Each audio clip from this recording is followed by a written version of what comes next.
नमस्कार दर्शकवृन्द, कार्यक्रम लक टकमा स्वागत छ। म नवराज चालिसे। आजको कार्यक्रम लक टकमा हामीले विश्वव्यापी रूपमा कोरोना भाइरसको महामारी र लकडाउनले सिर्जना गरेको आर्थिक जीवनका बारेमा कुराकानी गरिरहेका छौँ र आजको विषयवस्तु रहेको छ यति बेला श्रम रोजगारको क्षेत्र सबैभन्दा प्रभावित भएको छ विश्व बजारमा। यति बेला विश्वव्यापी रूपमा बढेको कोरोना भाइरसको महामारीका कारणले गर्दा विश्व श्रम बजारमा थला परेको छ र नेपालीहरू ठुलो सङ्ख्यामा खाडी मलेसिया, कोरिया, जापान, इराक अथवा इजरायल, युरोप, अमेरिका लगायतका देशहरूमा रोजगारीको सिलसिलामा गएका छन् र यो आज घर घरको समस्या हो र हरेक घरबाट कुनै न कुनै सदस्यहरू रोजगारीको लागि विदेश गएको अवस्था छ र मुलुकको अर्थतन्त्र रेमिटेन्सले धानिरहेको छ। तर पछिल्लो दिनमा विदेशमा रहेका नेपाली श्रमिक दाजुभाइ दिदीबहिनीहरूको अवस्था गम्भीर बन्दैछ।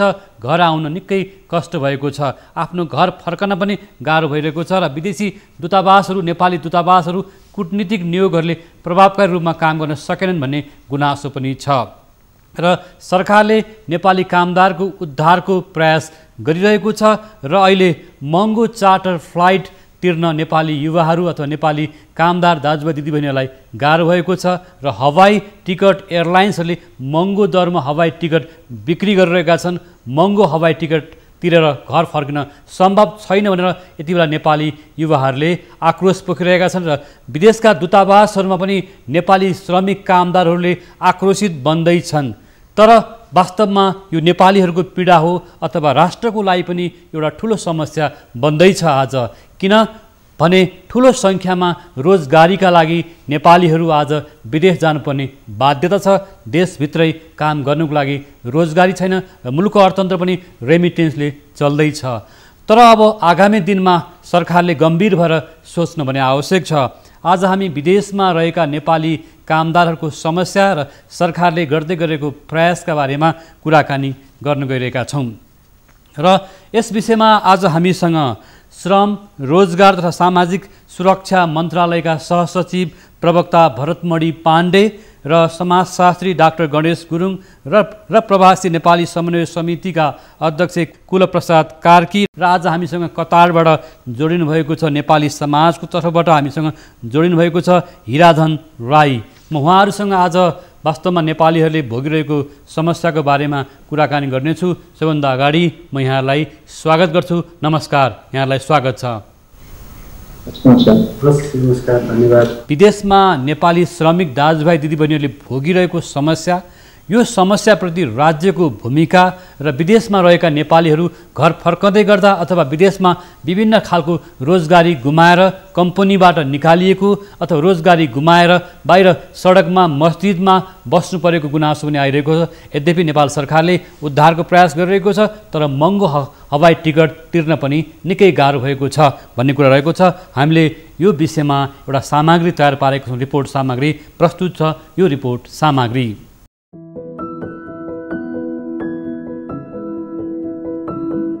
विश्व श्रम बजारमा रहेका 50 लाख भन्दा बढी नेपाली श्रमिकको रोजगारी जोखिममा परेको छ। कोरोना भाइरसको महामारीबाट विश्व श्रम बजार प्रभावित हुँदा नेपाली श्रमिक कामदार प्रभावित भएका हुन्। नेपालबाट वैदेशिक रोजगारीका लागि जाने ठूलो संख्या खाडी मुलुक Qatar, UAE, Kuwait, Saudi, Bahrain, मलेसियामा छ। छिमेकी मुलुक भारतमा पनि ठूलो संख्यामा नेपाली युवा रोजगारीमा छन्। भारतमा रहेका नेपाली श्रमिकहरू पनि कोरोना र लकडाउनको शिकार भएका छन्। नेपाल आएका युवा कामको खोजीमा पुनः भारत फर्किन थालेका छन्। नेपाली युवा कोरिया, जापान, इजरायल, इराक, युरोपेली मुलुक, अमेरिका र अफ्रिकी मुलुकहरूमा पनि ठूलो संख्यामा छन्। विश्वका विभिन्न देशहरूमा नेपाली नागरिक श्रम स्वीकृति लिएर वा नलिकन कामका लागि पुग्नेहरूको संख्या पनि ठूलो छ। उनीहरूले पठाएको रेमिट्यान्सबाट नेपालको अर्थतन्त्र चलायमान भएको छ। नेपालबाट विदेश जानेहरू पनि चाहिँ अलि रोकिएको हुनाले चाहिँ अलिकति बढेको देखिन्छ, तर यो चाहिँ सस्टेन हुँदैन। अब विदेशबाट चाहिँ एकपल्ट फर्किसकेपछि रेमिट्यान्स घट्ने कुरो त छँदैछ। उनीहरू यहाँ फर्केपछि के काम गर्ने भन्ने चाहिँ अर्को ठुलो चुनौती सुरु हुनेवाला छ। विश्वव्यापी रूपमा बढेको कोरोना भाइरसको महामारीबाट लाखौंको संख्यामा नेपाली श्रमिकहरू रोजगारविहीन बनेका छन्। रोजगारी गुमाएर विदेशमा अलपत्र परेका नेपाली श्रमिक घर फर्कन चाहन्छन्, तर उनीहरूलाई उद्धार गर्न नेपाल सरकारले सकेको छैन। नेपाली नागरिकले दुःख पाएकोमा आक्रोश पोख्दै उनीहरूले विदेशी भूमिमा पनि नेपाल सरकारको विरोधमा चर्को नारा जुलुस गरे। नेपाली दूतावासहरूले दुःख पाएका श्रमिकको उद्धारमा चासो नदेखाएको र कूटनीतिक नियोगहरू जिम्मेवार नभएको भन्दै नेपाली श्रमिक आन्दोलित भए। विदेशमा रोजगारी गुमाएका नेपाली श्रमिकहरू महँगो हवाई टिकट किनेर र चार्टर विमानबाट घर फर्कन बाध्य छन्। महँगो हवाई टिकट किनेर रोजगारी गुमाएका नेपाली नागरिक श्रमिक घर फर्कन नसक्ने अवस्था बनेको छ। कोरोनाका कारण कतिपय श्रमिकहरू बिरामी छन् भने कतिपयले ज्यान गुमाउनु परेको पीडादायी अवस्थामा सरकार गम्भीर नभएको उनीहरूको आक्रोश छ। अलमल परेका श्रमिकहरूलाई कल्याणकारी कोषमा जम्मा भएको करिब 6 अर्ब रुपियाँबाट भए पनि उनीहरूको उद्धार गर्न सरकारवालाहरूले सरकारको खबरदारी गरेका छन्। विदेशमा अलपत्र परेको जुनसुकै अवस्थाका नेपाली नागरिक भए पनि उनीहरूको उद्धार गर्नु सरकारको दायित्व हो। कतिपय अलपत्र परेका र विगतमा विभिन्न कानुनी समस्याका भागीदार भएका नेपाली श्रमिकलाई आम माफी दिएको पनि छ। श्रम स्वीकृति नलिकन र कुनै कारणवश विदेशमा अलपत्र परेका नागरिकको उद्धार गर्न नेपाली दूतावासहरू सक्रिय हुन सकेनन्। सरकारले वैदेशिक रोजगार कम्पनी मेनपावर कम्पनीलाई निगरानी गरेर कानुनी दायरामा ल्याउन सकेको छैन। ठगिएर र बेचिएर गलत बाटोबाट विदेशी भूमिमा पुगेका नेपालीहरूको पहिचान गरी उनीहरूको उद्धार गर्नु सरकारको दायित्व हो। विदेशी भूमिमा नेपाली नागरिकले दुःख पाएको टुलु हेरेर बस्न मिल्दैन। नेपाली दूतावास, विदेश पठाउने मेनपावर कम्पनी र रेमिट्यान्स भित्र्याउने सरकारले अलपत्र नागरिकको उद्धार गर्न गम्भीर बन्नुपर्नेछ। विदेशी भूमिमा दुःख, कष्ट, रोग र भोगबाट पीडित नागरिकको उद्धार गर्न र उनीहरूको सुरक्षाका लागि सरकारले अभिभावकको भूमिका निर्वाह गर्न सकेन भने विदेशी भूमिमा पनि सरकार विरुद्ध विद्रोहका आवाज बढ्नेछ। आज हामीसँग श्रम, रोजगार र सामाजिक सुरक्षा मन्त्रालयका प्रवक्ताज्यू पनि हुनुहुन्छ। उहाँले पनि यहाँहरूको समस्यालाई सम्बोधन गर्नुहुनेछ भन्ने मलाई लागेको छ। सबभन्दा अगाडि प्रवासी नेपाली समन्वय समितिका अध्यक्ष, आप्रवासी कामदारहरूको समस्या कोभिडको कारणले भयावह स्थितिमा भएको कुरो त अब सबैलाई अवगत भएकै विषय हो। यद्यपि यो हाम्रो नेपाली कामदारहरू खाडी र मलेसियामा जाँदाखेरि कुनै शैक्षिक मापदण्ड तोकिएको छैन। विदेश जाने कामदारहरूको प्रक्रिया चाहिँ रोकियो। विभिन्न किसिमका समस्याहरू चाहिँ दिन प्रतिदिन बढ्दै गए र सरकारी प्रक्रिया चाहिँ एकदमै ढिलोभन्दा ढिलो, मानिलिउँ अब फेब्रुअरीदेखि अब अहिले लगभग सेप्टेम्बरको पहिलो दोस्रो हप्ता सुरु हुन लागिसक्दाखेरि भर्खर मात्रै सरकारले चाहिँ केही निर्णयहरू गरेको छ।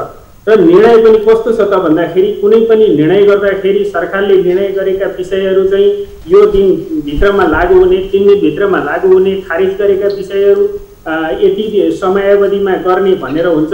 तर यो कोभिडको कारणले प्रभावित कामदारहरूको उद्धार प्रक्रियामा या उनीहरूलाई पिराउनु पर्ने चाहिँ सूचनामा चाहिँ कुनै हद म्याद नतोकिकन कतिपय एक्सनहरू चाहिँ गभर्मेन्टले लिनुपर्ने एक्सनहरू खारेज गरेको कुरा र कामदारहरू एयरपोर्टमा अलपत्र पर्नुपर्ने, एयरपोर्टमा चाहिँ अलपत्र भएका घटनाहरू पनि आएका छन्। मैले जोड्न खोजेको कुरो कार्की जस्तो यहाँले भन्दै हुनुहुन्थ्यो नि, जस्तो यहाँ प्रवासी नेपाली समन्वय समितिका अध्यक्ष हुनुहुन्छ, यहाँसँग धेरै ठुलो जानकारी पनि होला धेरै कुराको, होइन? जुन कुराको जानकारीले सरकारलाई पनि सहयोग पुगोस्, निजी क्षेत्रलाई पनि सहयोग पुगोस्। अहिले कुन मुलुकमा, खाडीका कुन मुलुकमा, मलेसियामा अथवा कोरियामा कुन क्षेत्रमा समस्या छ, यहाँले त्यो कुरालाई टु द पोइन्ट राखिदिनुहुन्छ कि? अब अहिले हामीले काम गरेको भनेको साउदी अरब, कतार, युएई र मलेसियामा हो। हामीले त्यहाँनेरि प्रत्येक देशमा 8 जना स्वयंसेवकहरू चाहिँ संस्थाको तर्फबाट त्यहाँ भएका कामदारहरूलाई सपोर्ट गर्नको लागि, अघि म भन्दै थिएँ कि हामीले कति पढेको भनेर मापदण्ड नबनाइकन हामी कामदारहरू चाहिँ पठाउँछौँ। तर जति पनि सरकारी गतिविधिहरू छन्, हामीले उद्धारका लागि सहयोग माग्नुपर्ने कुराहरू छन्। जो मान्छे चाहिँ यो इन्टरनेटको माध्यमद्वारा सरकारले जारी गरेका सूचनाहरू पढ्न र त्यो फर्म भर्न योग्य छैनन्, सक्दैनन्, उनीहरूले बुझ्दैनन्। आखिर पढ्न लेख्न नसक्ने कामदारहरूका लागि चाहिँ कुनै व्यवस्था गरेको छैन। त्यसका लागि टोल फ्री नम्बरहरू उपलब्ध गराउनु पर्ने, त्यो नम्बर चाहिँ उपलब्ध छैन। भइराखेका चाहिँ दूतावासका नम्बरहरू पनि पर्याप्त जनशक्तिको कारण, जनशक्तिको अभाव र यो समस्याको चापको कारणले गर्दाखेरि यी टेलिफोन नम्बरहरू पनि प्रभावकारी हुन सकेका छैनन्। र यस्तो अवस्थामा हामीले सहयोग पुर्याउनको लागि गत 1 महिनादेखि स्वयंसेवकहरू परिचालन गरेका छौँ र त्यसरी परिचालन गरेका स्वयंसेवकहरूबाट लगभग 300 जस्तो यहाँले भन्नुभयो दूतावासले रेस्पोन्स गरेको छैन, दूतावासको नम्बर उपलब्ध छैन भन्नुभयो। के दूतावासमा फोन उठ्दैन कि उहाँहरूले त्यस्तो खालको रेस्पोन्स गर्नु भएन? के हो वास्तवमा? कुन कुन देशका दूतावासमा समस्या छन् भन्नुहोस् त। होइन, टेलिफोनको समस्या चाहिँ सबै देशहरूमा छ, किनभने टेलिफोनको नम्बर एउटा र दुईटा हुन्छ। समय 15-20 वटा चाहिँ समस्याहरू आउँछन्। त्यो एउटा समस्यामा परेको मान्छेको जवाफ दिँदा 9 जना मान्छे समस्यामा परेका मान्छेहरू चाहिँ त्यो सञ्चारबाट विमुख हुन्छन्। र त्यो भएको कारणले यथेष्ट मात्रामा टेलिफोन लाइनहरू राख्नुपर्ने र त्यही अनुसारको कर्मचारीहरू परिचालन गर्नुपर्ने र ती परिचालन गर्नको लागि नेपाल सरकारले नेपालबाट बजेटको व्यवस्था गर्नुपर्ने, ती व्यवस्थाहरू चाहिँ पर्याप्त रूपमा छैनन्। केही गरेका छन्, सधैँ छैन भन्ने कुरो त होइन। जस्तो मैले आउँछु, तपाईँसँग आउँछु, थोरै आउँछु, यहाँले अरू पनि जानकारी राख्नुहोला। हामीसँग कतारबाट जोडिनु भएको छ यति बेला नेपाली समाजको तर्फबाट हिराधन राईजी। जस्तो यहाँलाई पनि स्वागत छ फेरि पनि। अहिले कतारको वस्तुस्थिति के छ? नेपाली चाहिँ युवाहरूले के कस्तो अवस्थामा दुःख भोगिरहेको अवस्था छ? तपाईँले त्यहाँ भोगेका समस्याहरूलाई अथवा भनौँ न सरकार समक्ष पनि अथवा अन्य क्षेत्रलाई पनि जानकारी हुने गरी भन्नुहोस् न। धन्यवाद। यहाँहरू सबै विशिष्ट व्यक्तित्वहरूमा मेरो नमस्कार, नमन, अभिवादन। म हिराधन राई दोहा कतारबाट। कतारमा हामीले सुरुवातीदेखि नै यो जुन कोरोनाको कहर सुरु भयो त्यहाँदेखि नै हामीले यहाँ स्थापित नेपाली सङ्घ संस्थाहरू, वैचारिक संस्थाहरू, एनआरएनए र नेपाली दूतावास जो हाम्रो साझा अभिभावक हुनुहुन्छ उहाँहरूसँग हामीले समन्वय गरिरहेका छौँ। सुरुवाती अवस्थामा आपद विपद परेका नेपालीहरूलाई फर्म भराउनेदेखि लिएर हामीले यहाँबाट सहज रूपमा कसरी आफ्नो देश फर्काउन फिर्ती गराउन सकिन्छ भन्ने विषयमा गम्भीरतापूर्वक नै लागिरहेका छौँ। स्वभावैले यो माहौल कसरी क्रिएट भयो भन्ने कुरामा हामी सबैलाई थाहा छ। यो एउटा एक्सिडेन्ट भएको कारणले गर्दाखेरि, यो पूर्व तयारी बिना भएकोले गर्दाखेरि यहाँ धेरै त्रुटिहरू भएका छन्। हामीले नेपाली समाजको हकमा नेपाली दूतावास कतारलाई यदि यहाँहरूलाई फ्री स्वयंसेवक चाहिन्छ भने हामीले स्वयंसेवक दिन्छौँ भन्ने कुरा पनि गरेका छौँ। उहाँहरू पनि सीमित स्रोत साधनहरू होलान्, उहाँहरूको पनि आफ्नै बाध्यताहरू होलान्, जसले गर्दाखेरि नेपाली दूतावास त्यति प्रभावकारी रूपमा काम गर्न सकेन भन्ने आरोप प्रत्यारोपहरू आइराखेका छन्। तर बाहिर बसेर भन्न जति सजिलो काम गर्नु पक्कै पनि हुँदैन। दूतावासको नि आफ्नैहरू होलान्। त्यसले गर्दाखेरि दूतावास परिवारलाई पनि धन्यवादै दिन चाहन्छु। उहाँहरूले पनि सकेसम्म राम्रै काम गर्ने प्रयासहरू गरिरहनु भएको छ। प्रयासहरू पर्याप्त छैनन्। त्यसका मुख्य कारण नेपाल सरकार र परराष्ट्र मन्त्रालय नै हो भन्ने मलाई लाग्दछ। किनभने दूतावासको नि आफ्नै किसिमको होला। म अलिकति ग्राउन्ड लेभलमा गएँ। अहिले अब दोहाबाट कति नेपालीहरू फिर्ता हुँदैछन्, कति नेपालीहरू काम गर्ने अवस्थामा छन् र कतिको अवस्था अत्यन्तै दयनीय छ भनेर यसलाई 3 क्याटेगोरीमा राखेर हेर्न सकिन्छ जस्तो मलाई लाग्दछ। दोहामा फर्म भरेर हवाई टिकट भएका साथीहरू पनि केही चार्टर प्लेनको प्रब्लमले गर्दाखेरि फिर्ती हुनुभएको जस्ता कुराहरू पनि हामी सुनिराखेका छौँ। र चाहिँ हामीले पहिलो चरणमा नेपाली यहाँ रहेका एनआरएन र वैचारिक संस्था लगायतका सङ्घ संस्था मिलेर नेपालीहरूलाई पहिलो रूपमा हामीले उद्धार स्वरूप उहाँहरूलाई चाहिँ खाद्यान्न राहत वितरण गरेका छौँ, जसमा हामीले प्याकेजिङको रूपमा यी राहत वितरण गरिरहेका छौँ। तर यी राहत वितरण पर्याप्त होइनन्, यो समस्याको समाधान होइन। पहिलो चरणमा हामीले नेपालीहरूलाई गाछबाज कपासको समस्याको समाधानबाट नेपालीहरू पीडित नहोस्, उहाँहरू पीडित नहोस् भन्ने आशयका साथ हामीले एनआरएन लगायतका सङ्घ संस्थाहरू मिलेर कतार च्यारिटी मार्फत नेपालीहरूलाई सकेसम्म राहत वितरण गरिरहेका छौँ। यसमा पनि पर्याप्त भएको छैन। जस्तो राईजी एउटा कुरा भनिदिनुहोस्, जस्तो कि अहिले कोरोना भाइरसको महामारीबाट कति सङ्ख्यामा नेपालीहरू प्रभावित छन्, अथवा बिरामी भएको अवस्था होला, अथवा मृत्यु भएको अवस्था होला, दुःख पाएको अवस्था होला, अल्पत्र परेको अवस्था होला, होइन?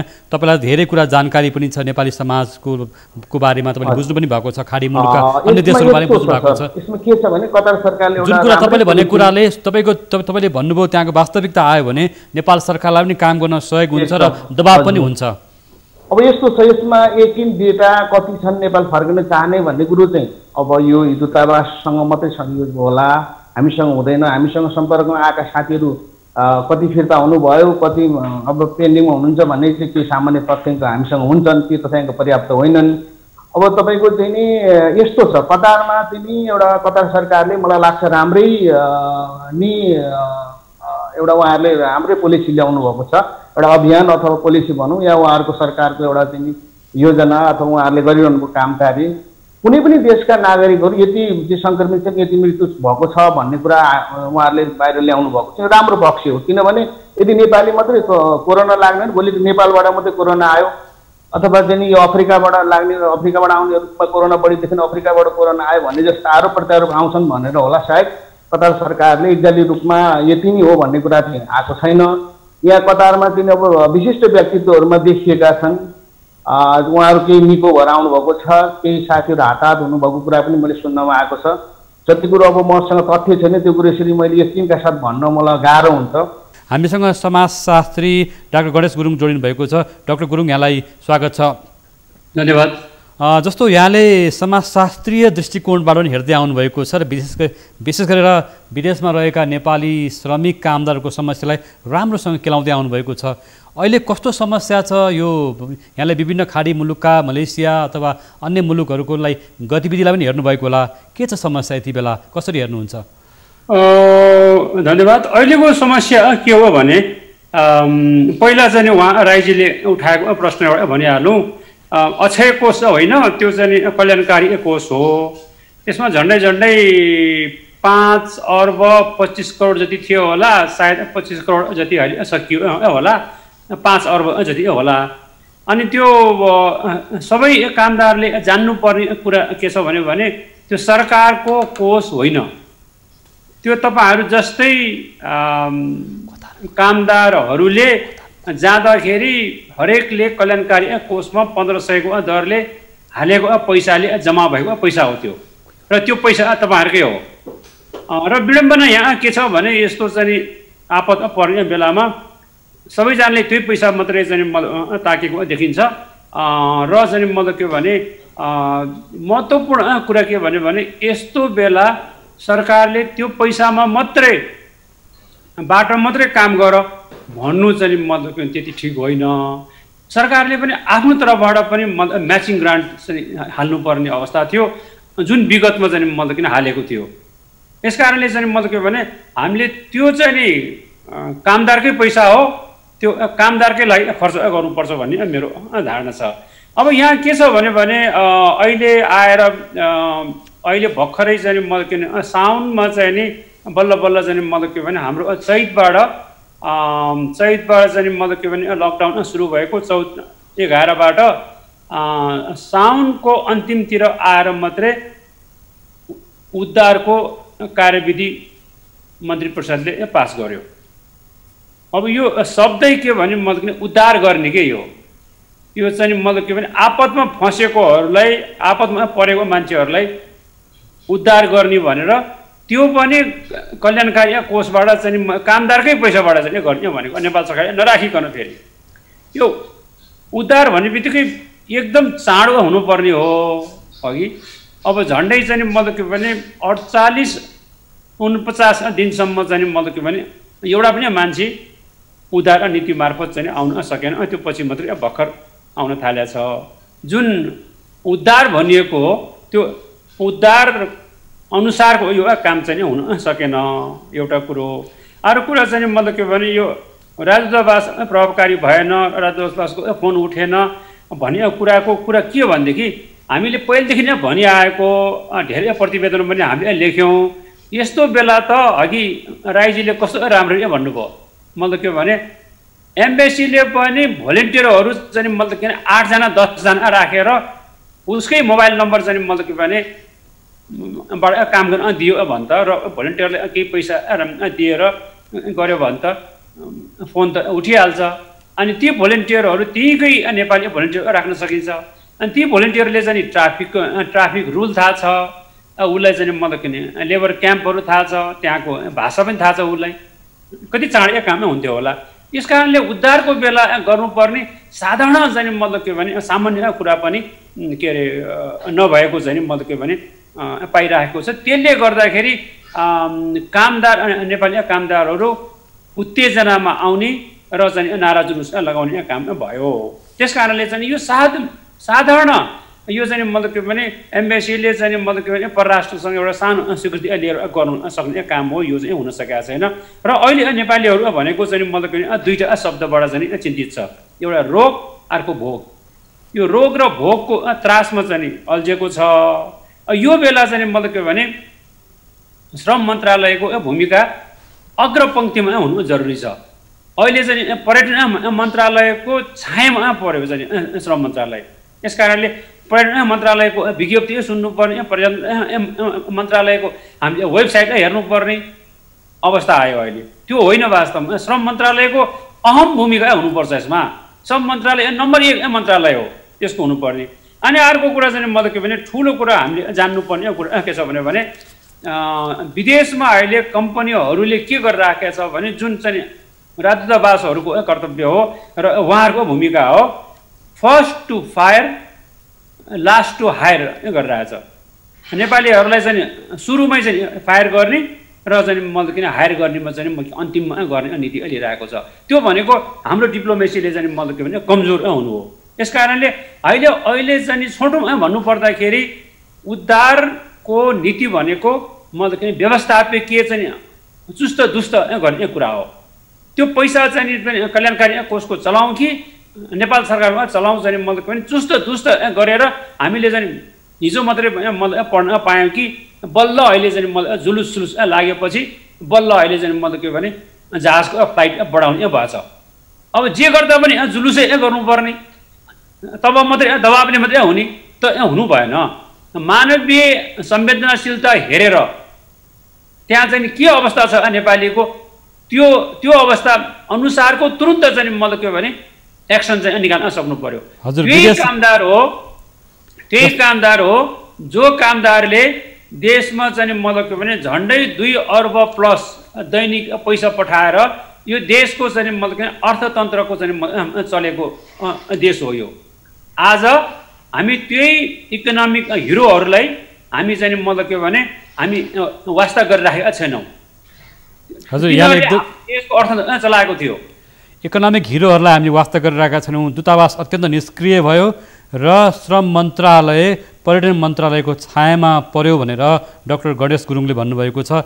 र यो अवस्था चाहिँ किन सिर्जना भयो, यसलाई श्रम मन्त्रालयले कसरी हेरिरहेको छ र श्रम मन्त्रालय पनि पछिल्ला दिनमा कसरी काम गरिरहेको छ भन्ने सम्बन्धमा अहिले हामीसँग जोडिनु भएको छ श्रम रोजगार तथा सामाजिक सुरक्षा मन्त्रालयका सहसचिव प्रवक्ता भरतमणि पाण्डेज्यू। यति बेला मन्त्रालयले कसरी काम गरिरहेको छ अहिले यहाँले पनि सुन्नुभयो। हामीले चाहिँ विभिन्न क्षेत्रका विज्ञ सरकारवालाहरूसँग यहाँकै अगाडि केही कुराहरू राख्यौँ। कसरी मन्त्रालयले काम गरिरहेको छ यति बेला? हामी पक्कै पनि हामी अहिले सहज परिस्थितिमा छैनौँ, हामी असहज परिस्थितिमा छौँ।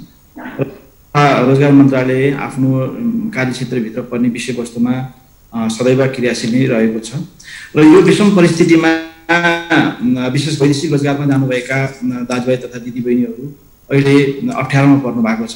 यो हामी नियमित रूपमा उहाँहरूको सम्पर्कमा हामी छौँ। उहाँहरूसँग प्रत्यक्ष सम्पर्क नभए तापनि हाम्रा दूतावासहरू मार्फत अथवा हाम्रा चाहिँ श्रम सहचारीहरू हुन्छ कतिपय देशहरूमा, उहाँहरू मार्फत हामीले नियमित रूपमा उहाँहरूको समस्याहरू हामीले लिइराखेका पनि छौँ। र जहाँसम्म यो प्रश्न उठ्यो आफ्नो श्रम मन्त्रालयले आफ्नो क्षेत्राधिकारभित्रमा काम गर्न सकेको छैन कि भन्ने कुरो चाहिँ त्यो चाहिँ होइन। त्यो हामीले आफ्नो केही लिमिटेसनहरू पनि छन्, कतिपय नीतिगत समस्याहरू कानुनी समस्याहरू पनि छन्। त्यो कानुन र आफ्ना क्षेत्राधिकारभित्र बसेर काम गर्नुपर्ने हुन्छ। उदाहरणको रूपमा भन्नुपर्दाखेरि विदेशमा रहेका कामदारहरूको व्यवस्थापन गर्ने सन्दर्भमा चाहिँ त्यहीँकै दूतावास चाहिँ फ्रन्ट लाइनमा बसेर काम गर्नुपर्ने हुन्छ। अब फ्लाइटको कुराहरू उठ्यो, फ्लाइट व्यवस्थापन गर्ने काम चाहिँ हाम्रो श्रम तथा रोजगार मन्त्रालय भन्दा पनि पर्यटन मन्त्रालयको क्षेत्राधिकारभित्र परेको छ। त्यसको साथसाथै अहिले तत्कालको लागि चाहिँ यो कोभिडको अवस्थामा चाहिँ यो सिसिएमसी हामी यो कोभिड क्राइसिस म्यानेजमेन्ट कमिटी भन्छौँ, त्यसले गरेका निर्णयहरू चाहिँ अहिलेको लागि प्रिभिलेज छ। अहिले मैले यहाँलाई पनि प्रारम्भमा पनि अनुरोध गरेँ कि अहिले हामी विषम परिस्थितिमा छौँ, नर्मल अवस्थाभन्दा अलिक फरक ढङ्गले हामीले हेर्नुपर्ने हुन्छ र त्यस हिसाबले पनि अलिकति अप्ठ्यारो पर्न गएको हो। र अहिले बाहिरमा बसेर नेपाल फर्किन चाहने व्यक्तिहरूको तथ्याङ्कलाई हामीले केलाएर हेर्ने हो भने हामी अहिले करिब 1,33,000 जना चाहिँ कामदारहरू चाहिँ हाम्रो 8वटा देशहरूमा, विशेष गरी धेरै हाम्रो श्रमिकहरू आउनुभएका गन्तव्य मुलुकहरूसँग हामी नियमित सम्पर्कमा रहिरहेका छौँ। र पछिल्लो हिजोसम्मको तथ्याङ्कलाई हेर्ने भने 1,33,000 श्रमिकहरू चाहिँ नेपाली दाजुभाइ दिदीबहिनीहरू त्यहाँबाट नेपाल फर्कनको निम्ति उहाँले आवेदन दिनुभएको छ। तीमध्ये चाहिँ हाल हिजोको दिनसम्म हेर्ने हो भने 48,865 जना व्यक्तिहरू चाहिँ यो अरू कामदार नै हाम्रो यो उद्धार पनि गरिसकेका छ। नेपाल फिर्ती पनि भइसकेको छ। यसलाई उद्धार भन्ने शब्द भन्दा नै नेपाल फर्किसक्नु भएको अवस्था छ। र यसरी नेपाल फर्किन चाहने व्यक्तिहरूको अवस्थालाई हेर्दाखेरि दुई प्रकृतिका व्यक्तिहरू त्यहाँ देखिनुहुन्छ। एउटा चाहिँ जो रोजगारदाताबाट नै अथवा चाहिँ यो टिकटको व्यवस्था गरेर अथवा आफ्नै खर्चमा चाहिँ नेपाल फर्किन चाहने व्यक्तिहरू हुनुहुन्छ भने कतिपय व्यक्तिहरू चाहिँ बेकरजी रहेका र उनीहरूलाई सहायताको आवश्यकता पर्ने व्यक्तिहरू पनि हुनुहुन्छ। त्यो को बेकरजी हो, को चाहिँ आफ्नो खर्चबाट फिर्ता हुन चाहनुहुन्छ भन्ने विषयमा चाहिँ त्यसको पहिचान गर्ने दायित्व चाहिँ सम्बन्धित नियोगको छ। र त्यसको लागि चाहिँ नेपाल सरकारले एउटा निर्देशिका पनि जारी गरेको छ। कोभिड-19 को कारणबाट वैदेशिक रोजगारमा क्रममा अल्पत्र परेका नेपाली कामदारहरूको उद्धार गरी स्वदेश फिर्ता गर्ने सम्बन्धी निर्देशिका 2077 जारी गरेको छ। त्यसले त्यो निर्देशिकाले चाहिँ एउटा तोकेको मापदण्ड भनेको छ। त्यसमा नेपाल सरकारले केही 15वटा आधारहरू तोकेको छ। त्यो तोकेका आधारहरू पुरा भएका व्यक्तिलाई नेपाल सरकारले यो वैदेशिक रोजगार बोर्डमा रहेको कल्याणकारी कोषमा रहेको रकमबाट खर्च बेहोर्नी गरेर उद्धार गरिने भन्ने प्रष्ट व्यवस्था रहेको छ। र त्यो कार्यान्वयन गर्नको निम्ति फ्रन्ट लाइनमा चाहिँ विशेष गरी हाम्रा नियोगहरू हुनुहुन्छ। उहाँहरूले जो व्यक्ति चाहिँ जुन सरकारले तोकेको मापदण्डभित्र हुनुहुन्छ, जसलाई उद्धार गर्नुपर्ने भनेर तोकेका छन्, त्यो आधारहरू छन्, ती आधारभित्र बसेका व्यक्तिहरूलाई उहाँहरूले चाहिँ उद्धार गरेर पठाउन सक्नुहुन्छ। त्यसको लागि लाग्ने रकम चाहिँ हामीले बोर्डबाट चाहिँ सोध भर्न दिन सक्छौँ अथवा बोर्डबाट त्यो खर्च बेहोरिने भन्ने कुरा चाहिँ कार्यविधिले स्पष्ट। हजुर सर, एउटा कुरा सोधिहालौँ सर, जस्तो हिराधन राईजीले नि भन्नुभयो रोजगार कोषको रकम कसरी चाहिँ परिचालन गरिँदैछ। यस्तो बेलामा वैदेशिक रोजगार कम्पनी जो म्यानपावर कम्पनीहरूको अनुगमन अथवा म्यानपावर कम्पनीहरू छ नि, यहाँले सरसल्लाह गर्नुभएको छ कि छैन? कुन कम्पनीमा कुन अवस्थामा रहेका नेपालीले दुःख पाइरहेका छन् एउटा कुरा, र कतिपय खाडी मुलुक र अन्य मुलुकहरूमा, मलेसिया अथवा अन्य मुलुकहरूमा एमनेस्टी खोलिएको छ। अप्ठ्यारोमा परेका र विगतमा कुनै पनि सजाय भोगिरहेका नेपाली कामदारलाई तिमीहरू घर जान सक्छौ जाऊ भनेको अवस्था छ। र कतिपय श्रम स्वीकृति नलिकन गएका नागरिक पनि नेपाली नागरिक नै हुन्। ती नेपाली नागरिकहरूलाई देशभित्र ल्याउनको लागि के पहल भइरहेको छ? मैले 2-3वटा प्रश्न एकैपटक राखेँ सर। ठिक छ, म यहाँकै प्रश्नमा आधारित भएर चाहिँ प्रश्न पार्न चाहन्छु। जहाँसम्म नेपाल फर्किन चाहने, मैले फेरि यहाँलाई फेरि दोहोऱ्याउन चाहेँ, नेपाल फर्किन चाहने कामदारहरू जो बाहिर हुनुहुन्छ उहाँहरू दुई प्रकृतिको मोटामोटी हेर्दाखेरि, एउटा चाहिँ आफै स्वयं खर्चबाट आफ्नो कम्पनी रोजगारदाता कम्पनीले पनि बेहोर्नी गरी अथवा आफ्नै खर्चबाट फर्किन चाहने व्यक्तिहरू हुनुहुन्छ। उहाँहरूको लागि हामीले फ्लाइटको व्यवस्थापन मात्रै गर्दै पनि पुग्ने अवस्था छ भने अर्को चाहिँ यस्ता व्यक्तिहरू हुनुहुन्छ जो चाहिँ बेकरजी हुनुहुन्छ। यहाँले भन्नुभयो जस्तो जो सजाय भोगेका, जसको चाहिँ यो आफ्नो चाहिँ खर्च नभएको अथवा रोजगारदाता कम्पनीले चाहिँ खर्च नदिएको भन्ने यो यकिन गर्ने दायित्व चाहिँ सम्बन्धित नियोगले हो। र सम्बन्धित नियोगले त्यसलाई यकिन गरेर पठाइसके पछाडि पहिचान गर्नु पर्यो को व्यक्तिलाई चाहिँ उद्धार गर्नुपर्ने हो, को व्यक्तिलाई चाहिँ स्वयं वा आफ्नो चाहिँ खर्चमा जान सक्छ, त्यो पहिचान गरेर उहाँले पठाउन सक्नुहुन्छ। त्यसको लागि लाग्ने रकमहरू चाहिँ हामी नेपाल सरकारबाट चाहिँ हामी उपलब्ध गराउँछौँ। अहिले हामीसँग भर्खर पनि प्रवासी नेपाली समन्वय समितिका अध्यक्ष कुलप्रसाद कार्की र त्यसै गरी हिराजन राईजीले केही कुरा उठाउनु भएको छ। म राईजीलाई जोड्न चाहे सर, अलिकति उहाँहरूको समस्या आज उहाँहरूसँग हामी जोडिनु भएको छ, उहाँहरू प्रत्यक्ष रूपमा। राईजी जस्तो तपाईँहरूले भोगेका समस्याहरू केही छन् भने अझ 1-2 नम्बरमा अझ बढी चाहिँ भनौँ न सरकारले अथवा मन्त्रालयले दूतावासले सम्बोधन गर्नुपर्ने कुराहरू के छ प्रश्न पार्नुहोस्। तपाईँले भन्नुभएको कोषको रकम चाहिँ उहाँले भनिसक्नु भएको छ प्रवक्ता सर। धन्यवाद। यहाँ म अलिकति सरकारसँग गुनासो र दुखेसो राख्छु, किनभने सरकार हाम्रो सारा अभिभावक हुनुहुन्छ। यहाँ सरकारको एउटा चाहिँ यहाँ हाम्रो अभिभावक पनि हुनुहुन्छ, हाम्रो चाहिँ भरतमणि पौडेलजी, पाण्डे पाण्डे यहाँ भएको, उहाँ उपस्थित रहेको बेला मैले उहाँले 2-4वटा कुरा राख्न चाहे। नेपाल सरकारको यो झन्झटिलोपन केका लागि तपाईँको चाहिँ नि सुविधा के अरे एउटा प्रश्न झन्झटिलो यहाँले भन्नुपर्ने, मैले जस्तो यहाँले उठाएको कुराहरू आज हामी सम्पूर्ण नेपालीले भोगेका कुराहरू चाहिँ तपाईँहरूले एकदम उठाउनुहुन्छ भावनात्मक रूपमा भन्ने हामी आशा गरेका छौँ। झन्झटिलो प्रक्रिया भन्नुभयो, दूतावासले पहल गरेको छ कि छैन त्यो पनि भन्नु होला। मैले जोड दिन खोजेको कुरा के हो भने नेपाल सरकारको तपाईँको चाहिँ नि सेवा छ भन्दैमा त्यो सुविधाजनक त्यो पाएको परेन भने त्यो सेवाको अर्थ रहँदैन। नेपाल यहाँ कतारमा कति नेपालीहरू तपाईँको चाहिँ हामी आत्महत्या गर्छौँ फर्किन पाएनौँ भने त्यस्ता फोन कलहरू मलाई आइरहेको थियो। ती फोन कलहरू मैले दूतावासमा फरवर्ड गरिराखेको छु। तपाईँहरूले हामीले घर पठाउनु भने हामी चाहिँ अब बाँच्न सक्ने अवस्था छैन। त्यस्ता साथीहरूलाई हामीले कतिलाई चाहिँ फकाएका छौँ, कतिलाई चाहिँ रात वितरण गरेका छौँ, कतिलाई चाहिँ तपाईँ घर टाढै जानुहुन्छ भनेर आश देखाएका छौँ।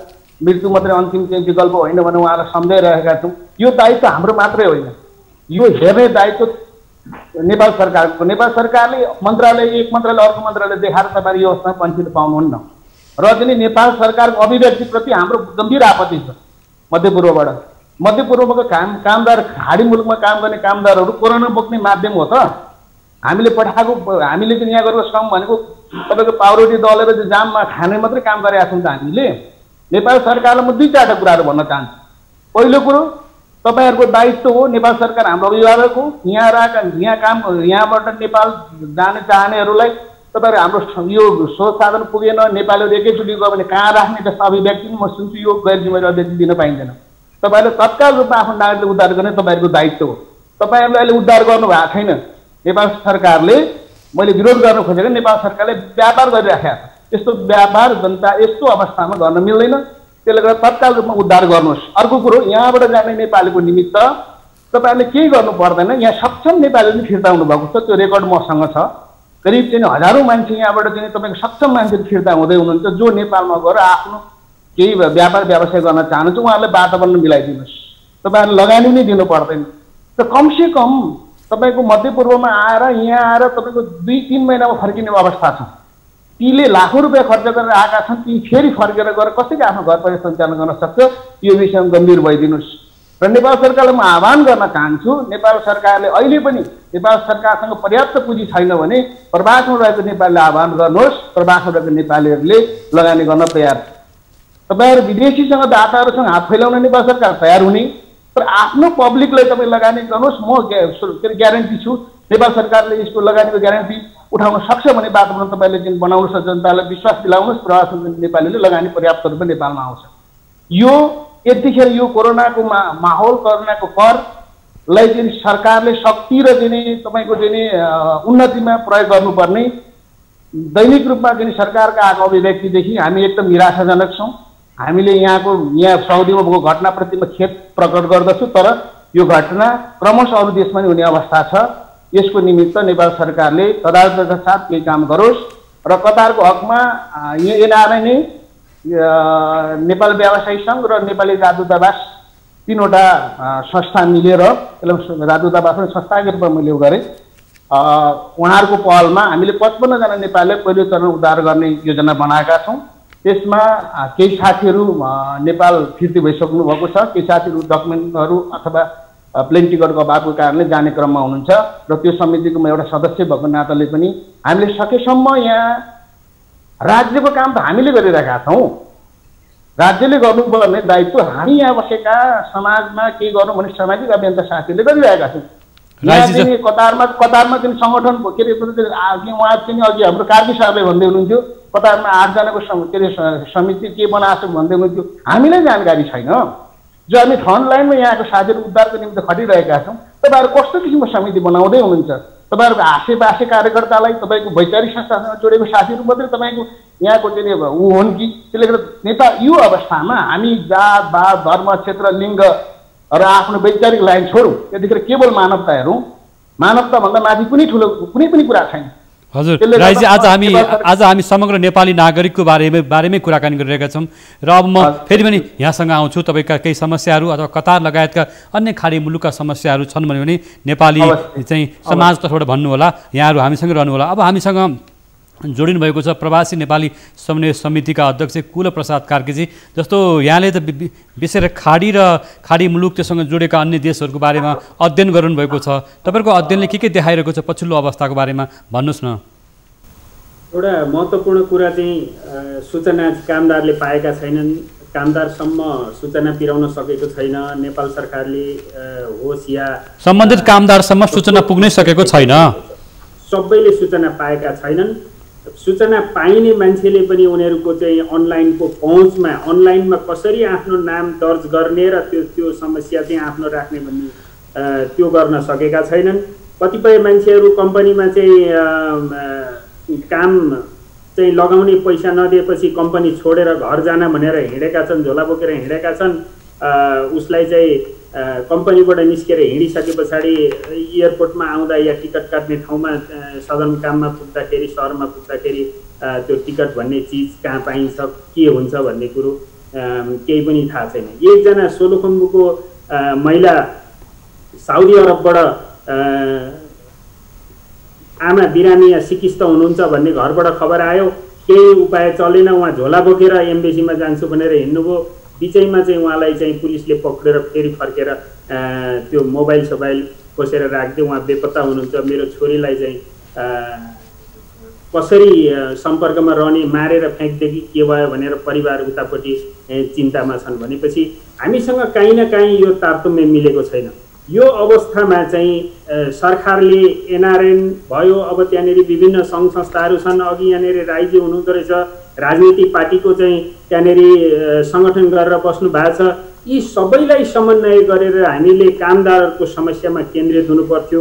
तर यसमा चाहिँ के भयो त भन्दाखेरि मान्छेहरू बिजनेसमा केन्द्रित भए। कामदारको पहुँचभन्दा चाहिँ टिकट बाहिर भयो। टिकट किन्नका लागि पैसा तिरेर टिकट काट्छु र नेपाल जान्छु, म आफै खर्च गर्छु भन्दाखेरि पनि त्यतिको सहजीकरण पनि नेपाल सरकारले गरिदिएको छैन। वर्षौँसम्म 4 महिना 5 महिनासम्म टिकट काट्न नसकेर हामीलाई यहाँ नेपालबाट टिकट काटिदिनुहोस् भनेर चाहिँ भन्नुहुन्छ। अब प्लेन खुल्ला गरेको छ भनेर भनेको छ, तर प्लेन चाहिँ दिनमा 500 जना मात्रै ल्याउने भनेपछि, जबकि आजभन्दा 2-3 वर्ष अगाडि 1500 को सङ्ख्यामा कामदारहरू वैदेशिक रोजगारमा जान्थे दैनिक भने अहिले नेपालले चाहिँ पुरै नेपालमा आउन नदिनको लागि आफ्ना नागरिकहरूलाई, आफ्ना कामदारहरूलाई आफ्नो देशको यो रेमिटेन्सको एउटा स्रोत यति ठुलो अघि डाक्टर गणेश गुरुङले भनिसक्नु भएको छ कि यस्तो हिरोहरूलाई चाहिँ यहाँनिर ल्याउनका लागि चाहिँ विभिन्न अब्स्ट्याकलहरू चाहिँ खडा गरेर यसरी काम गरिरहेछ। सरकारले सहजीकरण गरेको छैन। सरकारले गैर सरकारी सङ्घ संस्था यी सबैसँग समन्वय गर्नु पर्यो। डाक्टर गणेश गुरुङ, जस्तो यहाँले भन्नु इकोनोमिक हिरोहरूको खोइ उद्धार भएको, यहाँ योजना आयोग पनि बस्नुभयो, नीति निर्माणको तहमा पनि बस्नुभयो। यो हामी कहाँनिर कमजोरी रह्यो सरकारको, नेपाल सरकारको? हामीलाई थाहा छ रेमिटेन्स पठाउने हाम्रो महत्त्वपूर्ण एउटा स्रोत हाम्रो नेपाली इकोनोमिक हिरोहरूको लागि आज राज्य किन उदार बन्न सकेन? यो एयरलाइन्समा ठगी छ अथवा जहाँ जाँदै ठगी हुन्छ, श्रम विभागदेखि नै समस्या झमेला भोग्दै विभिन्न गलत बाटोबाट पनि नेपालीलाई लगिन्छ, दुःख पाउँछन्। फेरि दूतावासमा जानुभएका राजदूत साहबहरूले पनि फोन उठाउनुहुन्न, वास्ता गर्नुहुन्न भन्ने कुरा जुन तरिकाबाट व्याख्या गरे पनि दुःख नेपाली नै पाएका छन्। त्यस कारणले गर्दा आज नेपालीको घर घरमा चिन्ता भएको छ, खोइ हाम्रा छोराछोरीहरू कहाँ छन् भनेर। यसो हो भने किन सरकार गम्भीर बन्न सकेन? किन यो कुराले प्रधानमन्त्रीको तहसम्म अथवा श्रम मन्त्रीको तहसम्म अथवा दूतावाससम्म कहाँ छुनु पर्ने हो, छुन सकेन? यसको प्रमुख कारण के हो भने वैदेशिक रोजगारमा भएको कामदारहरूको प्रभावकारी सङ्गठन छैन। कुलकार्की हरूको छ, तर त्यो पनि सानो छ। तर ठुलो सरकारलाई दबाब दिन सक्ने कामदारहरूको सङ्गठन भएन, आवाज ठुलो भएन। राजदूतज्यूहरू स्मार्ट जाने भन्दा पनि राजदूतावासहरूलाई चाहिँ मतलब के भने नियमित रूपमा चाहिँ मूल्याङ्कन गर्ने प्रथा बस्नु पर्यो। त्यो राजदूतावासले कुन मानकमा कति काम गर्यो भन्ने चाहिँ जबसम्म मूल्याङ्कन गर्ने व्यवस्था हुँदैन र तिनीहरूलाई त्यो पर्फर्मेन्सको आधारमा चाहिँ मतलब के भने काम मूल्याङ्कन गरेर फर्काउने व्यवस्था जबसम्म हुँदैन तबसम्म यो चाहिँ मतलब किन आराम गर्ने भन्नुभयो पनि वा चाहिँ मतलब जे भन्नुभयो पनि उहाँहरूको चाहिँ गरे पनि नगरे पनि त्यही नै हो भन्ने धारणा बसिरहेको छ। र अघिको प्रश्न अब यहाँले भन्नु श्रम मन्त्रालयले श्रम मन्त्रीज्यूले के गर्नु पर्थ्यो अथवा कुन तहको छलफलहरू गर्नु पर्थ्यो अथवा ती सम्बन्धित देशहरूसँग द्विपक्षीय छलफल गर्नुपर्ने हो कि हामीसँग श्रम सम्झौता पनि भएका छन् होइन, अथवा विदेशमा अल्पत्र नागरिकको लागि उद्धार गर्नुको लागि अन्तर्राष्ट्रिय कानुनहरू कसरी प्रभावकारी बन्न सक्छन् यसतर्फ हामी किन जान सकेनौँ?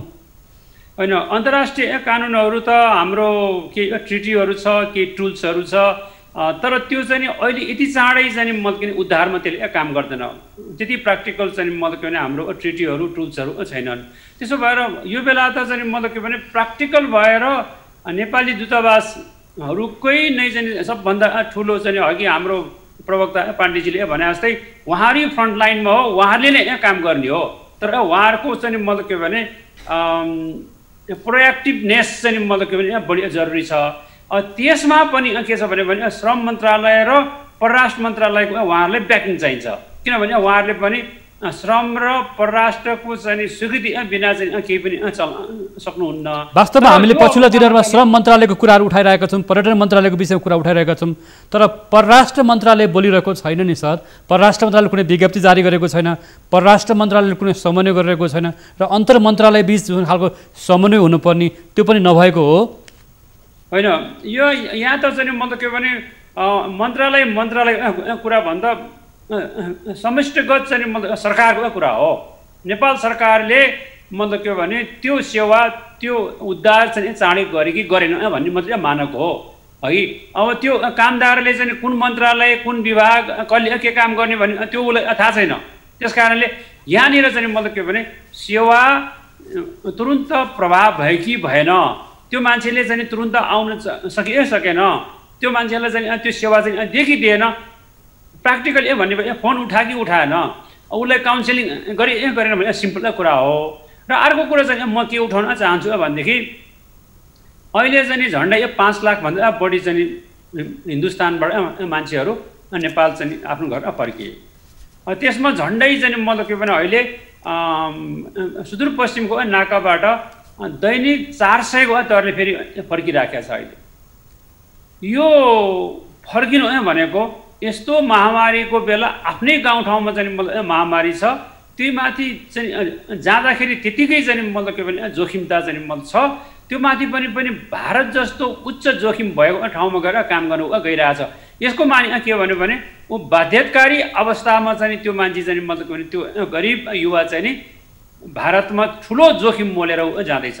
देशभित्र आएका युवाहरू पनि फेरि फर्कन बाध्य छन् कामको लागि, बाध्य भयो। यसको माने के भन्यो भने सरकारले जुन बाचाहरू गरेको थियो, सरकारले 7 लाख चाहिँ मतलब के भने रोजगारी सृजना गर्ने, सरकारले चाहिँ मतलब के भने 14 अर्ब रुपियाँ चाहिँ ऋण लिएर र चाहिँ मतलब के भने श्रम मन्त्रालयमा चाहिँ प्रधानमन्त्री चाहिँ मतलब के भने रोजगार कार्यक्रम मार्फतको त्यो कार्यक्रमहरू त्यो युवाहरूको लक्षित थिए, तर त्यो युवाहरूका नपुगेको चाहिँ मतलब के भने यहाँ प्रमाणित भयो। हजुर, हामी अब कार्यक्रमको अन्तिममै आइसकेका छौँ, किनभने श्रम मन्त्रालयका प्रवक्ताज्यूले धेरै समय छैन भन्नुभएको छ। कुल प्रसाद कार्कीजी, अब छोटकरीमा केही यहाँहरूको बुदागत रूपमा मन्त्रालयले सम्बोधन गर्नुपर्ने, जुन हामी श्रम मन्त्रालयका विषयमा कुरा उठायौँ, पर्यटन मन्त्रालय, एयरलाइन्सहरूको हवाई टिकट महँगो भयो, चार्टर गर्न सकिएन, महँगो टिकटमा आउनु पर्यो भन्ने जुन बाध्यता छ त्यो कुरा उठायो, परराष्ट्र मन्त्रालयको नि कुराहरू उठेको छ, के भन्नुहुन्छ?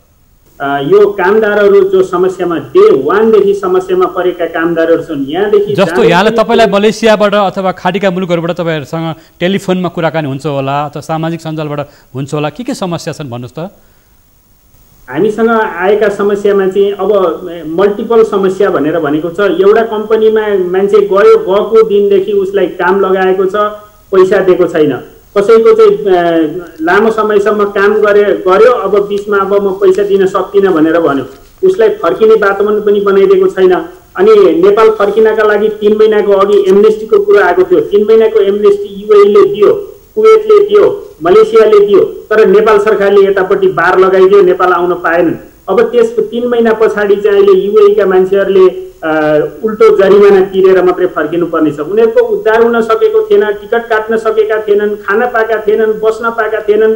अब बाँचेर नेपाल फर्किन्छु भन्दाखेरि उल्टो जरिमाना तिरेर आउनुपर्ने अवस्था छ। यसका लागि नेपाल सरकारले कूटनीतिक पहल गर्नु पर्यो। यो कोभिडले प्रभावित परेका कम्पनी र कामदारहरूको लागि चाहिँ बिना जरिमाना नेपाल फर्किनका लागि कूटनीतिक पहल गर्नु पर्यो। हाम्रा क्षेत्रीय केही संरचनाहरू छन्, जस्तो कि यो कोलम्बो प्रोसेस भन्ने छ, अबुधाबी डायलग भन्ने छन्। ती डायलग मार्फत क्षेत्रीय चाहिँ एउटा अहिले त कोलम्बो प्रोसेसको चाहिँ अध्यक्षता पनि नेपाल सरकारले गरिरहेछ। यो अवस्थामा नेपालले आफै इनिसिएसन लिएर यो क्षेत्रीय संवाद चलाउन सक्ने अवस्था छ। यो अवस्थामा पनि नेपाल सरकारले कुनै एक दिन यो वेबिनार मिटिङ, वेबिनार मार्फत कुनै पहल गरेको भन्ने पनि सुनेको छैन। र यस्तो अवस्थामा खाडी र मलेसियामा हाम्रा नेपाली कामदारहरू नारकीय जीवन बिताउन बाध्य छन्। आज भर्खरै मात्रै मलाई एउटा इमेल प्राप्त भएको थियो कि कम्बोडियामा 29 जना मान्छे मानव बेचिखन गरेर उहाँ लगेर छोडेको छ। अब ती मान्छेको उद्धार कसले गर्ने? तिनीहरू त वैदेशिक रोजगारको कल्याणकारी कोष पनि तिरेका छैनन्। नेपाली नागरिक हुन् जो मानव बेचिखनमा संलग्न छ, कारबाही गर्न सकेको छैन। फ्रड गर्ने मेन पावर कम्पनीहरूलाई कारबाही गर्न सकेको छैन। सेलरी नदिने जुन गन्तव्य मुलुकका कम्पनीहरू छन्, ती कम्पनीहरूलाई चाहिँ नै ब्ल्याकलिस्ट राखेर उनीहरूलाई कामदार नपठाउने अब प्रतिबन्ध लगाउन सकेको छैन। त्यस्तो अवस्थामा सरकारका जति पनि यो सुशासन त्यो गर्न सकेको छैन, त्यो सबैको मार चाहिँ कामदारलाई परेको छ। केही कमाएर आउन खोजेका कामदारहरूको पनि सकेसम्म पैसा भएसम्म तिनीहरूको पुरै खर्च गरेर नील बनाएर ऋण बोकाएर मात्रै नेपाल आउने वातावरण बनाएको छ। केही म्यान पावर कम्पनीहरू मार्फत ठगिएका नेपाली कामदार पनि छन्। गलत बाटोबाट भारत लगायतका विभिन्न चाहिँ भनौँ न गलत तरिकाबाट, अवैध तरिकाबाट विदेश पुर्याइएको, विदेशमा दुःख पाएका नेपालीहरू छन् जसलाई कम्पनीमा काम पाएका छैनन्। र एमनेस्टी खोलिएका केही मुलुकहरूबाट पनि विगतमा केही अपराधमा भोगेका, सजाय भोगेकालाई नि हामी उद्धार गर्न सकिरहेका छैनौँ। वास्तवमा पीडा त धेरै छ। यहाँले भनिहाल्नुभयो यस्ता म्यान पावर कम्पनीलाई किन निगरानी गर्न सकेन, किन कारबाही गर्न सकेन, गलत भएको छ भने ब्ल्याकलिस्ट पनि गर्नुपर्ने अवस्था आउँछ, त्यो किन गर्न सकिएन भन्ने पनि यहाँले राख्नुभएको छ। यी धेरै प्रश्नहरूको उत्तर हामी श्रम मन्त्रालयबाट पाउने आशा गरौँ। हामीसँग श्रम मन्त्रालयका प्रवक्ता हुनुहुन्छ थिएर भरतमणि पाण्डे सर। अब यी सबै प्रश्नहरू कसरी जवाब दिनुहुन्छ होला, यहाँसँग हामी धेरै आशा राखेको छौँ मन्त्रालयको तर्फबाट। धन्यवाद। अब समय पनि ढिलो भइसकेको छ। अब यहाँले धेरै जिज्ञासा पनि राख्नु भएको छ, धेरै सुझावहरू पनि छ। कतिपय सुझावहरू सम्बन्धित मन्त्रालय हामीसँग पनि सम्बन्धित छ, कतिपय अन्य मन्त्रालयहरूसँग पनि सम्बन्धित छ। अब समग्रमा जे भने पनि यहाँ आइउठाउनु भएको छ हाम्रो राईजीले सेवा सुविधा नेपाल सरकार, यो फ्लाउन मन्त्रालय, यो दूतावास भन्दा नि समग्रमा नेपाल सरकारको दायित्वभित्र पर्छ। यो दूतावास भनेको पनि नेपाल सरकारै हो, श्रम मन्त्रालय भने पनि, पर्यटन मन्त्रालय भने पनि, परराष्ट्र मन्त्रालय भने पनि, सबै श्रम मन्त्रालयका आफ्नै यो नेपाल सरकारकै आफ्नै विङ्सहरू भएको कारणले जुन निकायबाट गए तापनि यसको हाम्रो उद्देश्य भनेको श्रमिकहरूको उद्धार गर्ने हो। अहिलेको विषम परिस्थितिमा जो अलपत्र पर्नु भएको छ, विदेशमा कामविहीन रहनु भएको छ, रोगबाट चाहिँ पीडित हुनुभएको छ, उहाँहरूलाई तत्कालै उद्धार गर्ने काममा चाहिँ नेपाल सरकार संवेदनशील रहेको बेला म यहाँ अनुरोध गर्न चाहन्छु। हामी समग्र दैनिकै जसो सम्बन्धित दूतावासका निकायका पदाधिकारीहरूसँग, हाम्रा श्रम सहचारीहरूसँग हामी नियमित सम्पर्कमा रहेका छौँ। सरकारले पनि निर्णय गरेको छ। फेरि म पुनः स्मरण गराउन चाहन्छु कि हामी खर्चविहीन रहेका व्यक्तिहरूको निम्ति उद्धार गर्ने छुट्टै एउटा चाहिँ व्यवस्था पनि गरेको छ। त्यसको लागि फ्रन्ट लाइनमा बसेका हाम्रा चाहिँ दूतावासहरूले काम गर्नुपर्ने हो। त्यसको लागि मन्त्रालयको तर्फबाट कहीँ प्रकारको कुनै प्रकारको ढिलासुस्ती नहुने प्रतिबद्धता पनि म यहाँ जाहेर गर्न चाहन्छु। त्यसै गरी फर्केर आइसकेकाको कुरा पनि उठ्यो। फर्केर आइसकेको कामको लागि रिइन्टिग्रेसनका कार्यक्रमहरू पनि नेपाल सरकारले अगाडि सारेको छ। चालु आर्थिक वर्षको लागि नै मात्रै भनेर पनि प्रधानमन्त्री रोजगार कार्यक्रम अन्तर्गत हामीले 2 लाख व्यक्तिहरूलाई रोजगारी प्रदान गर्ने र समग्रमा 6 लाख व्यक्तिहरूको चाहिँ रोजगारी प्रदान गर्ने नेपाल सरकारको नीति तथा कार्यक्रम रहेको छ। त्यसमा समन्वयकारी भूमिकाको रूपमा नेपाल सरकार अथवा श्रम मन्त्रालयले काम गरिरहेको बेला पनि म यहाँलाई जानकारी गराउन चाहन्छु। यहाँहरूको प्रश्न उठेको छ अनडकुमेन्टेड जोसँग श्रम स्वीकृति नलिएको जानु भएको छ, तर ती व्यक्तिहरू चाहिँ बाहिर उद्धार गर्नुपर्ने छ। ती व्यक्तिहरूको लागि पनि हालैको दिनमा यो चाहिँ अब कानुनमा चाहिँ संशोधन गरेर भए तापनि ती व्यक्तिहरूलाई चाहिँ नेपाल सरकारले लगानी गरेर भए तापनि खर्च बिहोरेर भए पनि त्यसलाई उद्धार गर्नुपर्छ भन्ने विषयमा छलफल चलिरहेको, तर त्यसलाई एउटा चाँडै नै हामी निष्कर्षमा पुर्याउन श्रम मन्त्रालयले एउटा चाहिँ इनिसिएसन पनि लिइरहेको छ, जहाँ समन्वयको कुरा उठाउनु भएको छ। यो एउटै मात्रै मन्त्रालय, एउटै निकाय, एउटै सरकारले मात्रै गर्ने कुरा पनि होइन। यो अहिलेको यो विषम परिस्थितिको समस्यालाई सम्बोधन गर्नको निम्ति सरकारवाला निकायहरूको बिचमा पनि समन्वय हुनु जरुरी छँदैछ। सरकारले एउटा कुरा चाहिँ म्यानपावर कम्पनीहरूलाई अनुगमन गर्न सकेनौँ कि जिम्मेवार बनाउन सकेनौँ कि विषय छ। म्यानपावर कम्पनीका धेरै समस्याहरू छन्, त्यो समस्याको सन्दर्भमा हामीले गुनासो सुन्ने हाम्रा चाहिँ निकायहरू पनि छन्, हामीसँग टोल फ्री नम्बरहरू पनि छन्, यहाँले कुरा राख्न पनि सक्नुहुन्छ र त्यसको लागि हाम्रो विभाग पनि क्रियाशील रहेको छ।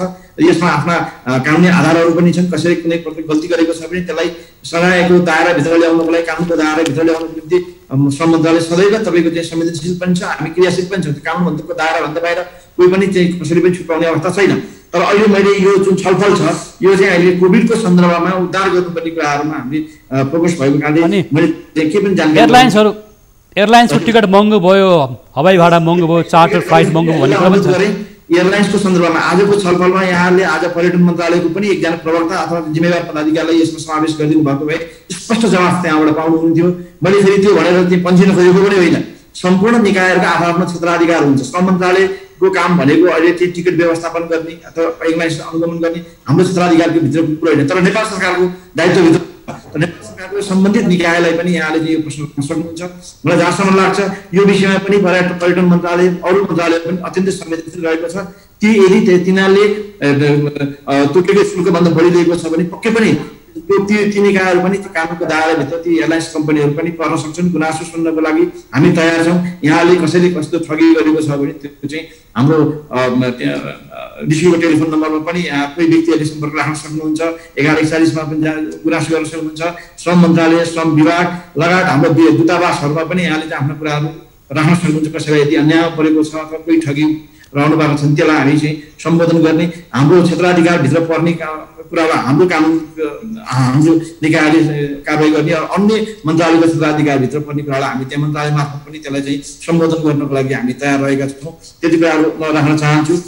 त्यसको साथसाथै अनडकुमेन्टेड कुराहरू आयो। अनडकुमेन्टेड कामदारहरूको लागि पनि अलि समस्या छ। हामीलाई अलि सम्बोधन गरेको छैन कार्यविधिले। यदि त्यो छैन त्यसको लागि पनि अब चाहिँ कानुन संशोधन गरेर भए तापनि अथवा चाहिँ छुट्टै नीतिगत निर्णय गरेर भए पनि ती कामदारहरू जसले चाहिँ श्रम स्वीकृति नलिकन गएको छ, तर अहिले विषम परिस्थितिमा नेपाल सरकार ती सम्पूर्ण व्यक्तिहरू सबै नेपालीहरूको अभिभावक भएको कारणले उहाँहरूलाई पनि उद्धार गर्नुपर्छ भन्ने कुरामा नेपाल सरकार संवेदनशील रहेको छ। त्यसको लागि पनि हामीले चाहिँ एउटा गृह कार्य गरिरहेको बेहोरा पनि म यहाँलाई जानकारी गराउन चाहन्छु। र अर्को कुरा उठिरहेको छ, पटक पटक हामीले कार्यविधि त बनायौँ, निर्देशिका त बनायौँ, तर कानुन हुन सकेन भन्ने कुरो। त्यसमा हामीले चाहिँ म यो तपाईँहरूकै यही कार्यक्रमबाट के आग्रह गर्न चाहन्छु भने कुनै त्यस्तो खालको कार्यविधि कार्यान्वयन गर्ने सन्दर्भमा, उद्धार गर्ने सन्दर्भमा कुनै कानुनका कुनै दफाले चाहिँ अप्ठ्यारो पारेको छ भने सम्बन्धित हाम्रो चाहिँ राजदूतावासबाट अथवा हाम्रा चाहिँ नियोगमा कार्यरत रहेका हाम्रा सहचारीहरू मार्फत त्यो जानकारी चाहिँ हामीले मन्त्रालयमा प्राप्त गर्न पायौँ भने, परराष्ट्र मन्त्रालय मार्फत त्यो प्राप्त भयो भने हामी त्यसलाई पनि त्यो त्यस्ता कुनै खालका कानुनी अप्ठ्यारा छन् भने त्यसलाई पनि संशोधन गरेर भए तापनि यो कार्यविधिलाई यो निर्देशिकालाई कार्यान्वयन गरेर कामदारहरूलाई उद्धार गर्ने क्रममा चाहिँ मन्त्रालय चाहिँ संवेदनशीलै रहेको र त्यो अनुसारको छलफल पनि चलिरहेको र हामी चाँडै नै यो निर्देशिका कार्यान्वयन गर्न परेका कठिनाइहरू छन् भने ती कठिनाइ पनि पुगाउनलाई चाहिँ मन्त्रालय तयार रहेको जानकारी गराउन चाहन्छु। र अन्तमा यो अहिलेको यो विषम परिस्थितिमा हामीले कुनै एउटा मन्त्रालय विशेषलाई, कुनै एउटा निकाय विशेषलाई भन्दा पनि हामी सबैजना मिलेर यो सङ्कटलाई हामीले सम्बोधन गर्नुपर्ने हो। र फर्केर आएको सन्दर्भमा पनि स्थानीय तह मार्फत हामीले कार्यक्रमहरू कार्यान्वयन गरिरहेका छौँ। स्थानीय तहहरूमा चाहिँ रोजगारको अवसरहरू सिर्जना गरेर उहाँहरूको जीविकोपार्जनको निम्ति चाहिँ लगानी गर्नुको निम्ति कार्यक्रम कार्यान्वयन गर्नुको निम्ति उहाँहरूलाई चाहिँ सपोर्ट गर्नुको निम्ति मन्त्रालय चाहिँ सदैव तयार रहेको पनि म यहाँ जानकारी गर्न पाउँछु। ससचिव यहाँले मन्त्रालयको मिटिङका बावजुद पनि मन्त्रालय तर्फबाट केही जानकारी गर्नुभएको छ। अब हामी बिदा माग्ने बेला भएको छ। म सबैजना एकैपल्ट बिदा माग्नुभन्दा अगाडि गणेश सरले थोरै केही कुरा जोड्न खोज्नु भएको र म थोरै उहाँकोसँग जोड्न चाहन्छु अनि हामी बिदा माग्छौँ। अब यो अघि हाम्रो प्रवक्ताज्यूले भन्नुभएको जस्तै यो महत्त्वपूर्ण कुरा हो। यो सबैको एउटा चाहिँ कलेक्टिभ प्रयासले यो उद्धार गर्ने कुरा हो। हाम्रो राईजीले भन्नुभएको जस्तै सर छोटकरीमा भन्नु होला। अब महामारी हो, यस कारणले यसमा चाहिँ हामी सबैको चाहिँ महत्त्वपूर्ण भूमिका हुन्छ। यो चाहिँ मतलब के भने हाम्रो इकोनोमिक हिरोहरूलाई चाँडोभन्दा चाँडो फर्काउँ र देशभित्रै रोजगारी सृजना गर्ने। देशभित्र पनि देश बाहिर रहेका नेपाली दाजुभाइहरूले पनि एउटा सहकार्य समन्वय गरौँ भन्नुभएको छ। राईजी अन्तिममा केही भन्नु खोज्नु भएको हो छोटकरीमा? सर म आधा मिनट 30 सेकेन्ड मात्रै लिन्छु। विदेशमा रहनुभएका नेपालीहरू पनि एउटा नेपाल सरकारलाई यहाँ चाहिँ हाम्रो चाहिँ अब भरतमणि पौडेल पाण्डेज्यू मार्फत म नेपाल सरकारले के भन्न चाहन्छु भने यदि नेपाल सरकारसँग भएका एयरलाइन्सहरू पर्याप्त छैनन् भने कतार एयरवेजमा 200वटा फ्लाइट छ, त्यसको सहयोग हामी किन नलिने? मान्छे मर्ने अवस्थामा छ, तपाईँ चाहिँ 2 महिनापछि 2 वर्षपछि उद्धार गरेर हुँदैन नि सर। आवश्यकता परेको बेला उद्धार हुँदैन, त्यो उद्धार होइन, त्यो सहयोग पनि होइन। नेपाल सरकारले सबै टिकट हाल्दैछ नि भनेको छन् कि यहाँसम्म नेपाली छन्, केही साथीहरू छन् त्यो टिकट दिन नसक्ने अवस्थामा छन्, त्यो सरकारको दायित्व हो। तर कमसे कम आफूले सकिने अरूबाट सहयोग त ल्याउने यस्तो अवस्थामा। फेरि यति मात्रै चाहिँ नेपाल सरकारलाई अन्तिममा आग्रह गर्न चाहन्छु र फेरि पनि नेपाल सरकारलाई म के आग्रह गर्न चाहन्छु भने मध्यपूर्वमा बस्ने नेपालीहरू कोरोना बोक्ने माध्यम होइनन्, कोरोनाको फ्याक्ट्री होइनन्, यसलाई यो नजरमा नहेरियोस्। म एउटा अलिकति तथ्यगत नहोला तर म एउटा नेपालमा जन्मेको म नेपाली। हजुर, यहाँ एकदम राम्रो कुरा हो। हामी विश्वका हामी जहाँ पनि हामी नेपाली हौँ र नेपालीलाई परेको अप्ठ्यारोमा नेपालले सहयोग गरौँ भन्नुभएको छ। त्यति नै संवेदनशील छु, तर म नेपालमा मर्छु भन्दा म पाउने कि नपाउने? हजुर हजुर, अब हामीसँग कुलजी थ्याङ्क यू। हजुर, हामी नेपाली हौँ, नेपाली भएर एक भएर नेपालीहरूले आफूलाई परेको अप्ठ्यारोमा एकता भएर अगाडि बढ्नुपर्छ भन्नुभएको छ। कुलजी अन्तिममा अब हामी केही भन्नु छ भने भन्नुहोस्, नभए हामी बिदा माग्छौँ। अहिलेको अवस्थामा नेपाल सरकारका जे जति कमी कमजोरी भए अब यसलाई सुधार गरेर लानुपर्छ र विशेष धन्यवाद चाहिँ वैदेशिक यो गन्तव्य मुलुकहरूमा रहेका हाम्रा नेपाली सङ्घ संस्थाहरू छन्, एनआरएन छन्, अब हाम्रो राईजीको जस्ता विभिन्न संस्थाहरू छन्। उहाँहरूले जो सहयोग गर्नुपर्ने व्यक्तिहरूलाई सहयोग गर्नुभएको छ, उहाँलाई म धेरै धेरै धन्यवाद दिन चाहन्छु। उहाँहरूको प्रयास चाहिँ एकदम सराहनीय किसिमको प्रयास छ र यो प्रयास चाहिँ कायम राख्दै समस्यामा परेका नेपालीहरूलाई चाहिँ सकुशल नेपाल आउन एउटा वातावरण चाहिँ हामी सबै मिलेर गरौँ, आफ्नो योगदान आफ्नो क्षेत्रबाट योगदान गरौँ भन्ने म हजुर अनुरोध गर्दछु। हजुर, अब हामी कार्यक्रमको अन्तिममा आइसकेको बिदा माग्ने बेला भएको छ। अब ससचिव हामी बिदा मागौँ, यहाँसँग केही कुरा बाँकी छ? हुन्छ, ल धन्यवाद यहाँहरूको लागि। यो महत्त्वपूर्ण समय यो जुटाइदिनु भयो। यहाँहरूको सल्लाह सुझावको निम्ति नेपाल सरकारले को तर्फबाट म सबै हाम्रा आदरणीय समाजशास्त्री गणेश गुरुङज्यू लगायत कुलप्रसाद कार्की यो हाम्रो राईज्यूलाई म धन्यवाद दिन चाहन्छु। पक्कै पनि यो हाम्रो एउटै मात्रै निकाय, एउटै मात्रै पछिको सरकारको मात्रै प्रयासबाट भन्दा पनि सबैको सामूहिक प्रयासबाट यो पेन्डेमिकबाट हामी चाहिँ जोगिन जरुरी छ र अहिले जुन प्रकारको वैदेशिक रोजगारमा पारेको प्रभावलाई पनि देखा परेको समस्यालाई सम्बोधन गर्नको निम्ति पनि हाम्रो राईजीहरू जस्ता जो प्रवासमा बसेर पनि अत्यन्तै नेपालीहरूको अघिको निम्ति क्रियाशील रहनु भएको छ, उहाँहरूको सहयोग, हाम्रो कुलप्रसादजीहरूको चाहिँ संस्थाको सहयोग र हाम्रो सल्लाह सुझाव दिनु हुने सम्पूर्ण विज्ञहरूको सल्लाह सुझाव चाहिँ मन्त्रालयले चाहिँ अपेक्षा गरेको छ र तपाईँले दिनुभएको सल्लाह र सुझावको निम्ति हामी म मार्फत मेरो चाहिँ नीतिगत तहमा यो कुराहरू पनि पुर्याउने नै छु भन्दै भोलिका दिनमा पनि मन्त्रालय तपाईँहरूको सबैको सल्लाहको चाहिँ सुझावको चाहिँ अपेक्षा राख्दछु र यो आफ्नो कुरा राख्ने मौका प्रदान गरिदिनु भएको पनि म न्युज 24 परिवारलाई धन्यवाद दिन्छु। हजुर, धन्यवाद सर। यहाँहरू सबैले महत्त्वपूर्ण विचार, अनुभव, समस्या राख्नुभएको छ, जिज्ञासा, गुनासो राख्नुभएको छ। तपाईँहरू सबैलाई धेरै धेरै धन्यवाद कार्यक्रमको तर्फबाट। यहाँलाई धन्यवाद, सबैलाई धन्यवाद।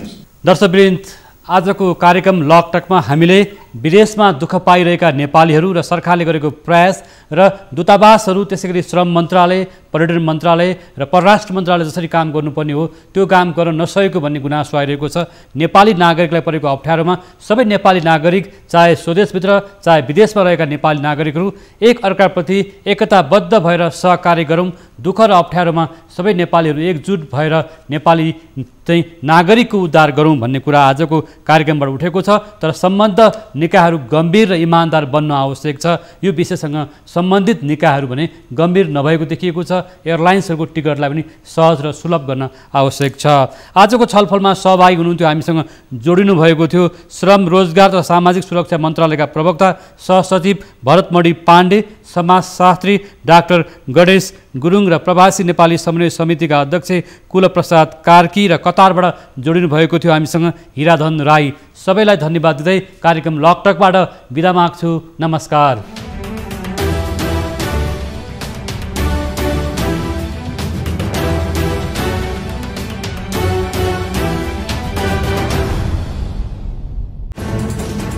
कोरोनाले सृजना गरेको सङ्कटमा पल पलका न्युज अपडेट र हर क्षेत्रको कभरेजका लागि न्युज 24 नेपाल युट्युब च्यानललाई सब्स्क्राइब गर्नुहोला।